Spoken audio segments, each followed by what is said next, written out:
Chronicles and the 20th chapter. Notice the book of 2 Chronicles and the 20th chapter. I am reading out of the New King James Version on this morning. 2 Chronicles, the 20th chapter, and we're going to look at verse number 1 down to verse number 4. It happened after this that the people of Moab with the people of Ammon and others with them besides the Ammonites came to battle against Jehoshaphat. Then some came and told Jehoshaphat, saying, a great multitude is coming against you from beyond the sea, from Syria, and they are in Hazeron Tamar, which is in Judah. And Jehoshaphat feared and set himself to seek the Lord, and proclaimed a fast throughout all Judah. So Judah gathered together to ask help from the Lord. And from all the cities of Judah, they came to seek the Lord.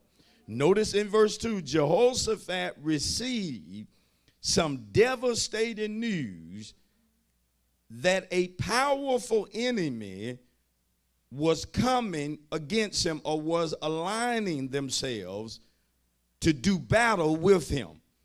Verse number 3 said, Jehoshaphat feared, and he set himself to seek the Lord. Notice, he set himself. He made a conscious decision that I cannot defeat this enemy on my own. I'm going to seek the Lord. But notice, Jehoshaphat knew it was bigger than him. He needed help. Because when we are unified, we can do more together than we can on our own. Lord have mercy. Somebody know that's right. So notice what he did. He proclaimed a fast throughout all Judah. Everyone that Jehoshaphat knew would be affected if they lost the battle, he began to call a fast, a corporate fast. And I like verse 4 because Judah responded to the man of God. So Judah gathered together. Notice now they're seeking God and they're fasting. Verse 4 tells us that these four ain't playing. So Judah gathered together. Notice their purpose, to ask help from the Lord. They begin to fast and they begin to let God know, Lord, we need your help. Is there anybody in here this morning that can say the same thing? Lord, I need your help. Anybody can say, Lord, my family, we need your help. My marriage needs your help. My finances need your help. And so that's what they did. They gathered together. They got on one accord for one purpose, to ask help from the Lord. Based upon that, look at a neighbor and tell him or her the subject this morning. Ask the Lord for help. Look at one more person, tell him or her the subject this morning. Ask the Lord for help. Look back at one person, tell them, I don't know what you're going through this morning, but if it's bigger than you, ask the Lord for help. Come on and shout the subject. We can do a little bit better. Shout the subject. Woo, we almost there. One more time. Shout it. We almost there. Shout it one more time. Come on and give God a praise for our subject this morning. Ask the Lord for help.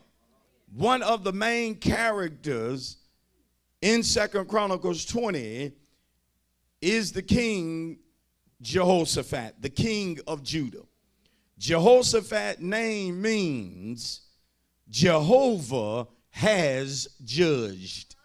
Notice Jehoshaphat's name again means that Jehovah has judged.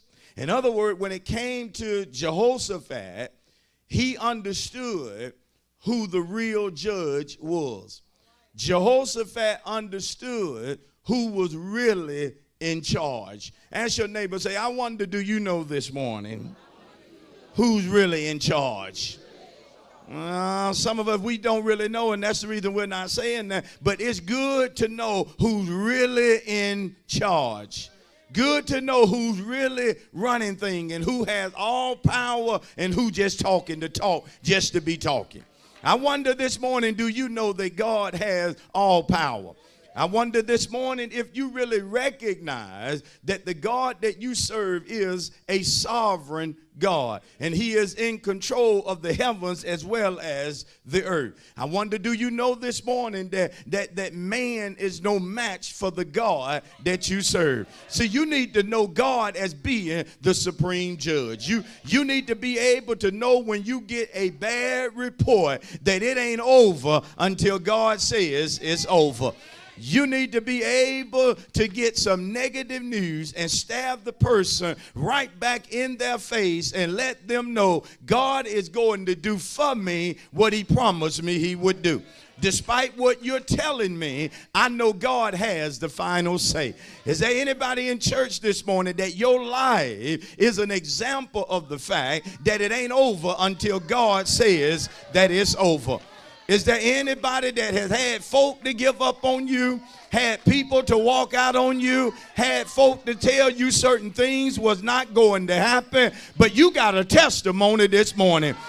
And it's a simple testimony that it ain't over until God says that it's over. You recognize that God has the final say. Is that right? Sit down. And it's good to know that. It's good to know that God has the final say. Sometimes when you really recognize that God has the last word, it will actually stop tears from hitting your face, because you'll recognize I ain't got nothing to cry about. God ain't through with me.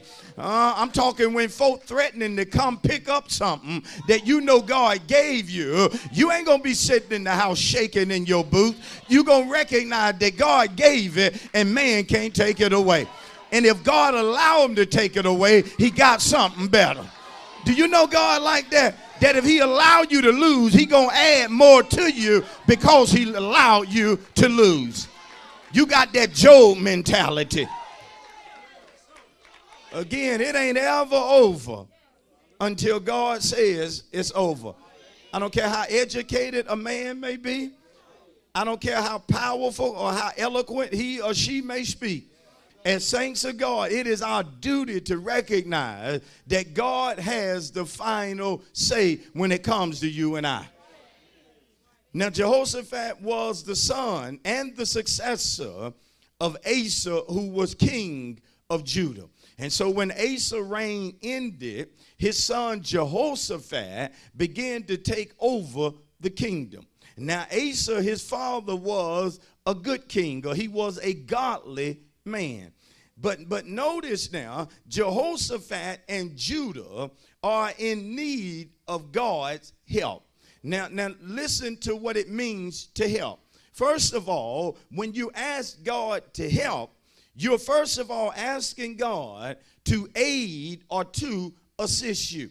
In other words, you recognize, Lord, that I can't do it on my own. I can't do this by myself. Listen, it's good to know the type battles you can and cannot handle. It's good to know the type people that you can and cannot handle. It's good to know the type situations that you can and cannot handle. See, all of us have things that we just simply can't handle on our own, that is. And it's good to recognize that you are limited. It's good to recognize that if I don't give certain things to God, it's going to overwhelm me. It's good to recognize that you're full of the Holy Ghost, but if I don't give this problem to God, it's going to stress me out. If I don't give this child to God, it's going to cause me to be damaged from a mental standpoint. If I don't give this problem to God, it's going to cause me to act out of character. If I don't give it to God, it's going to cause me to lose sleep. It's going to cause me to go off on somebody that I've been witnessing to. It's going to mess up my testimony. You have to learn problems, the situation that you can't handle. And you have to drop your pride, go to God and admit, I can't handle this one. This one is too big for me. I don't even know where to start thinking of how I can solve it, God, but I need your help. I don't care how old you are. Everybody needs some help every now and then. And I don't know about you, but I need God's help every day of my life. I don't want to live one day without God helping me to be the man of God that I need to be. I can't live this life without God. Oh, am I talking to you? You ought to give him a praise if you know it takes God for you to live saved. I'm not trying to pretend. I'm not trying to be something that I'm not. I'm not thinking of myself more highly than I need to. But I'm telling you this morning that when it comes to Pastor Cochran, I need God's help. If you need it, I dare you to shout, help, Lord. Shout, help, Lord. Do you need it this morning? Are you in need of assistance? Shout, help me, Lord. Listen. Don't allow that to go over your head. You have to recognize when things are getting the best of you. You have to recognize when I've been praying, but it's still getting to me. I've been reading, but this thing is still bothering me. I can't let it go. I can't get peace, God. That's when you need to go to God and you need to cry out. You need to be more diligent in prayer. Don't give up. But be more earnest in prayer. Be more sincere in prayer. Be more real in prayer. Don't try to impress God with your prayer. But go to him and be real with him. Go to him and let him know, Lord, I'm about to backslide. Help me. I don't want to go back. Lord, I'm thinking in ways that I don't have no business thinking, and I need your help. Time you got to go to him, Lord, it's an emergency. I need you today, Lord. Do for me what I can't do for myself. Give me peace that surpasses my understanding. Give me direction. Show me how to handle this. Lord, here I am. I'm on my knees. Show me how to deal with this. Show me how to take care of this, that, and the other. The reason some of us are not getting help is because we're not going to God. You actually have other things and other people before God. And that's a big mistake. Again, when you're asking God for help, you're asking him to aid you. You're asking God to assist you in what you're doing. See, when you're going through something, God will give you what you need. He'll give you knowledge if knowledge is what you need. He'll give you wisdom if wisdom is what you need. But he won't stop with the spiritual. God will give you material, tangible things when you need it. Break it down, Pastor. God will give you money when you need money. God will give you favor when you need favor. God will comfort you when you need comforting. See, he'll meet the need. And he'll do for you what man cannot do. But now sit down, because notice this now. You asking the Lord to help. You're not asking God to do it all. Because that's the problem with some of you. You want God to do it all, and God is never going to do it all. He going to help you. High five somebody and tell him he going to help you. But tell him he ain't going to do it all. High five another person, tell him he'll help you, but he won't do it all. You better look back at that person and tell him God has his part and you have your part. God is going to do his part. No problem with God. He can't fail. He can't lie. He can't make a mistake. But are you going to do your part? Are you going to get up off your lazy end and do your part? Or are you going to complain that he ain't moving fast enough when the truth be told, you ain't did what he told you to do? And God is not moved by your temper tantrum. God is not moved by your tear. God is moved by our obedience.